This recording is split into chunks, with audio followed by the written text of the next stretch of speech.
औरतों का पुजारी है, औरतों का शौकीन है। इसको एक ही बात का होता था कि मैंने कुआरी कुड़ी लब के दे। मैंने ये नहीं था मुझे पता वो गद्दार औरत ऊपर मुझे खा रही है, नीचे मेरे शोहर को खुश कर रही है। तो कच्ची उम्र की लड़कियां लाओ जो कुंवारी हों, जो मेरी जवानी जो मेरी जवानी है दोबारा से वापस ला सके। शराब फरोश करवाता रहा जी। एक पुलिस वाला महमूद, जिसका नाम है तलत महमूद, वो इनसे गलत ख्वाहिशात का इजहार करता रहा। का शोहर था ना, वो नशा करता था, ठीक है। मैं अपने बच्चों की रोज़ी रोटी के लिए बहुत परेशान रहती थी, खुद भी मेहनत करती थी, कपड़े भी बेचती थी, घरों में जाके लोगों के बॉडी जी मेरी बुढ़ी चंगी नहीं ही, ये मेरी खिदमत नहीं कर दी, मैंने रोटी नहीं देंदी, मैंने कुटदी नपदी नहीं, मैंने फलान नहीं कर दी। यानी कि अस्सलाम वालेकुम नाज़रीन, मैं हूं आपका अपना कासिम और आप देख रहे हैं खुली हकीकत। नाज़रीन, ये आज की स्टोरी है एक पुलिस वाले की तरफ से, एक पुलिस वाले की स्टोरी जो इस कदर एक रजील इंसान है। मैं उसको इंसान नहीं एक दरिंदा कहना चाहूँगा, जो इस कदर वहशी दरिंदा है, जिस्मों का पुजारी है कि जिसकी कोई हद नहीं है। मेरे साथ फ्रेम में उसकी बेगम मौजूद है, जिन्होंने अपनी ज़िंदगी का एक अरसा उसके साथ गुजारा, अपना एक घर तोड़ा उसके साथ घर बनाने के लिए, लेकिन वो शख्स इनका भी ना बना। इनको टॉर्चर करता रहा, इनको ब्लैकमेलिंग करता रहा, इनके साथ गलत ख्वाहिशात का इजहार करता रहा और कहता रहा कि मेरे लिए तो कच्ची उम्र की लड़कियां लाओ जो कुंवारी हों, जो मेरी जवानी है दोबारा से वापस ला सके। मेरे लिए तो ऐसी लड़कियां लाओ, अब तुम मेरे किसी काबिल नहीं हो। गलत ख्वाहिशात का इजहार करता रहा। इस मेरी बहन से, इन माजी से मंशियात फरोश करवाता रहा, शराब फरोश करवाता रहा जी। एक पुलिस वाला, इसका नाम है तलत महमूद, वो इनसे गलत ख्वाहिशात का इजहार करता रहा। अपनी सर्वस के साथ साथ बहुत सारे अपने धंधे चलाता रहा, जिनमें मंशियात फरोशी एक सरेआम काम करता रहा। वो आखिर ये क्या स्टोरी थी, कैसे मेरी बहन उस जंगल में फंस गई, क्या मामला हैं, क्या स्टोरियाँ ये इस बहन से जानते हैं। अस्सलाम वालेकुम। वालेकुम अस्सलाम।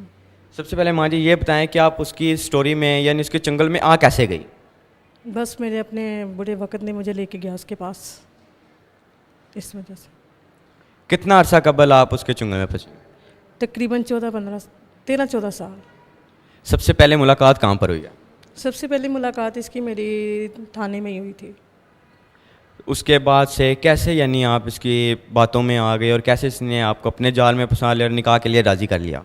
बात ऐसी थी कि मेरा जो साबिका शौहर था ना, वो नशा करता था, ठीक है। मैं अपने बच्चों की रोज़ी रोटी के लिए बहुत परेशान रहती थी, खुद भी मेहनत करती थी, कपड़े भी बेचती थी, घरों में जाके लोगों के बॉडी मसाज वैक्स वगैरह मैं करती थी। तो इसका एक ड्राइवर था शहजाद नाम का, वो मेरे घर का नेबर था, मेरे ससुराल वाले घर का नेबर था।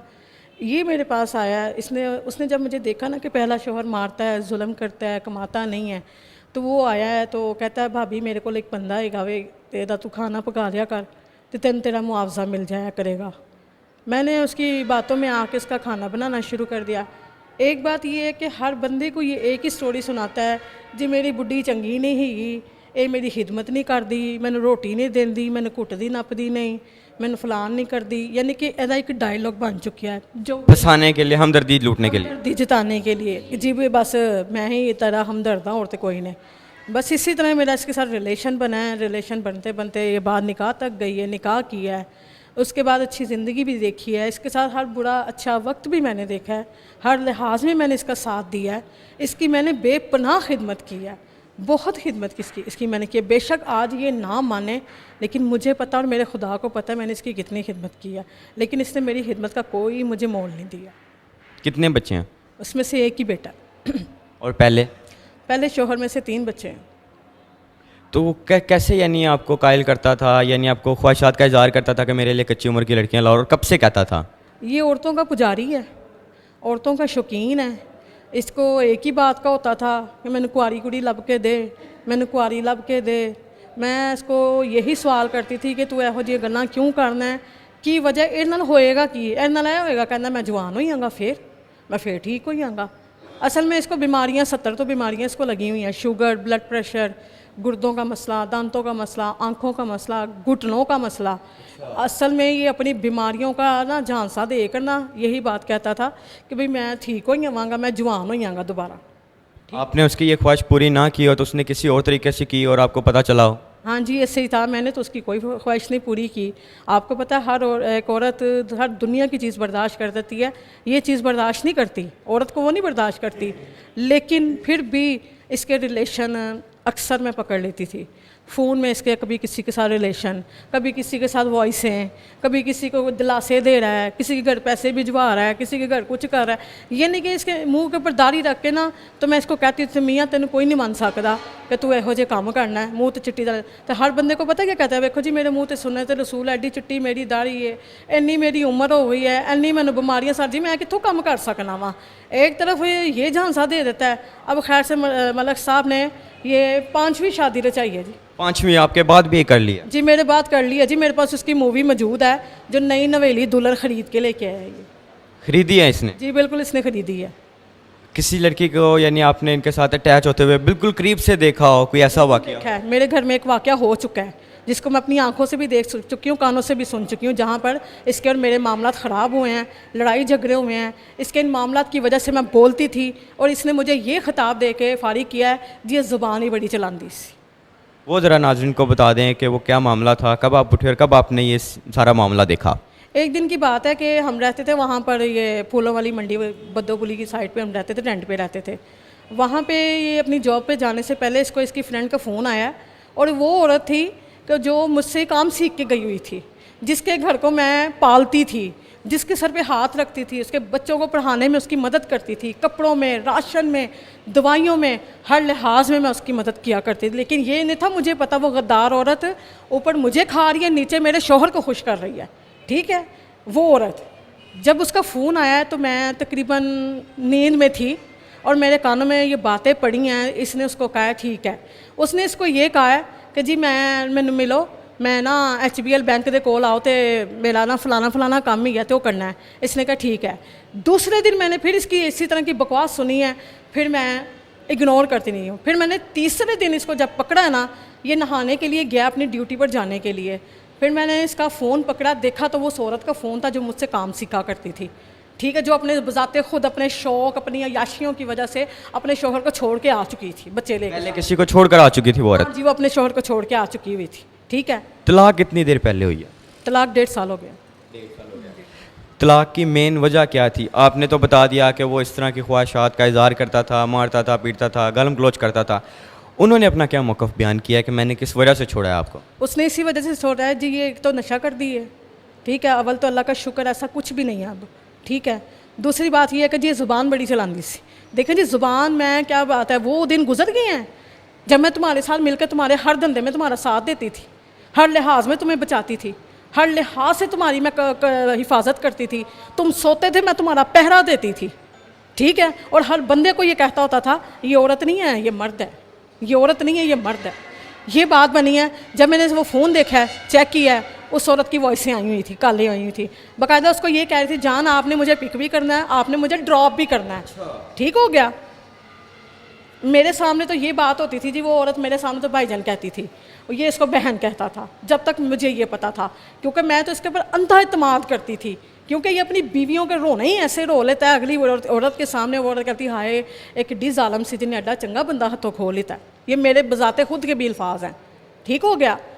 इस तरह करके इसका झांसा होता था। फिर जब इसने उस औरत ने इसको कहा है ना तुसी मैनू पिक भी करना तो तुसी मैनू ड्रॉप भी करना है, तो इन्हें कहा हाँ ज़रूर, तेनू नहीं करना तो फिर किनू करना है। मैंने इसको गालियाँ निकाली फ़ोन करके, मैं कहा मैं तुझे अब छोड़ूंगी नहीं, हूँ मैं तेरे पालर आके तेरा मुँह भी काला करांगी, तेरी टिंड भी करके जावांगी। उसने इसको रोते हुए मैं वाइसें की है, तेरी बुढ़ी इंज कर दी पई है, तू मेरे नाल इंज करवाना पे है, तू इंज कर। वो औरत है, उसका उसकी बहन का उसकी भांजी का काम ही यही है अमीर बंदों को लूटना। ठीक हो गया। इसी तरह ये करता था।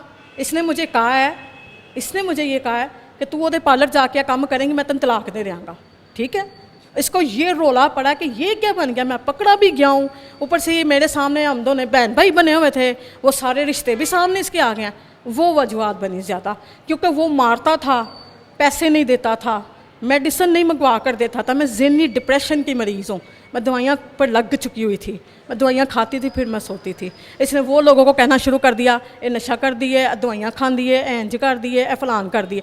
यानी कि नाज़रीन को ये बता दें कि जो दवाइयाँ मैं खाती थी सिर्फ अपने ज़हनी सुकून के लिए और सोने के लिए खाती थी। हाँ जी, मैं अपने ज़हनी सुकून और सोने के लिए खाती थी। अगर मैं नहीं सोऊंगी तो मैं ज़्यादा बीमार हो जाती हूँ, ये वजह। अब मेन मुद्दा आने का यानी मीडिया पर आप आई हैं, क्या मकसद है आपका? मेरा असल मकसद यही है कि मेरा अब कोई आसरा नहीं है, कोई मेरा सहारा नहीं है, बेटा इसने मेरा मुझसे छीन लिया हुआ है और इसकी बिल्कुल उसने अपने जैसा उसको कर लिया हुआ है। वो मेरा नाम भी नहीं लेता, ना मुझे मिलता, ना ये मिलवाता है।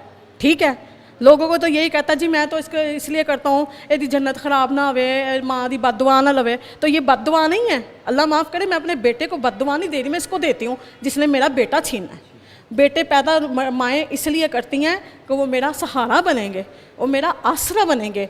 मेरे तो बाप भी मेरा फौत हो चुका है, मेरा कोई आसरा नहीं है, मेरा कोई सहारा नहीं है। मैं इस वक्त बहुत ज़्यादा परेशान हूँ, ज़हनी मरीज़ा हूँ, डिप्रेशन की शिकार हूँ, मेरा कोई आसरा नहीं है। ईद गुज़िश्ता दिनों में गुजरी है, ईद पे भी आपका बच्चा आपको नहीं मिला?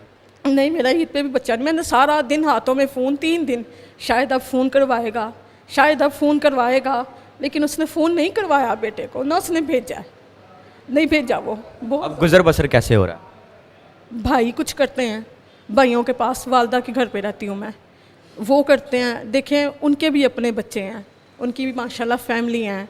आज जितना महंगाई का दौर है, एक ही दुकान है जिससे तीनों भाइयों का घर का चूल्हा जलता है। हाँ जी, एक ही दुकान है जिससे मेरे तीनों भाइयों का घर का चूल्हा जलता है। और मैं उनको क्या कहूँ, मेरी तो यही फरियाद है, मेरी कोई मदद की जाए, मुझे पार्लर बना कर दिया जाए, मेरा कुछ महीना लगाया जाए ताकि मैं अपनी ज़िंदगी सुकून से जी सकूँ। नाजरीन, ये एक बहन थी, एक माँ थी। मेरी सबसे ज़्यादा ये मेरे देखने वालों से ये गुजारिश है कि इस वीडियो को ज़्यादा से ज़्यादा शेयर करें, ये वीडियो आला हुक्मरान तक पहुँचे और कुछ ऐसे शख्स तक पहुँचे जो इस माँ जी की मदद कर सके, जो इनका सहारा बनना चाहे, इनको अपनी आमदन में से कुछ हिस्सा हस्ब तौफीक देना चाहे ताकि इनका भी गुजर बसर हो सके। इनकी भी आखिर ज़िंदगी है, ये भी इंसान है, इनको भी तकलीफ़ होती है। और मेरी उस SHO से और उस सब पे और आला हुक्मरान से सिर्फ यही गुजारिश है कि उन जैसे SHO साहब को जो जिस्मों के पुजारी हैं, हवस के मारे हुए हैं, उनको इबरत का निशान बनाया जाए। जैसे वांडो में एक लड़का पकड़ा जाता है, उसको तो निशान इबरत बना दिया जाता है, लेकिन इस जैसे SHO का क्या, जिसका सब सबूत हमारे पास मौजूद है, तस्वीर इस वक्त वीडियो में चल रही है, उनका भी तो कुछ होना चाहिए। जिन्होंने सुन्नत रसूल अपने चेहरे पर सजाई हुई है, नूरानी चेहरा अपनी तरफ से रखा हुआ है, लेकिन अपना किरदार उनका देखें। किरदार आपने उनका खुद सुना, उनकी कहानी सुनी ज़िंदगी की कि कैसे वो मासूम औरतों को पसाता है, पिलाता है, फुसलाता है और कभी कभार उनसे निकाह का भी ड्रामा रचा लेता है। जी नाज़रीन, ड्रामा रचा लेता है और बाद में इस्तेमाल करके छोड़ देता है। और सिर्फ उसकी ख्वाहिश यही है कि उसको ताज़ा ताज़ा और कच्ची उम्र की लड़कियां जो हैं वो उसको चाहिए। अपने मेज़बान को दीजिए इजाज़त। अल्लाह निगहबान।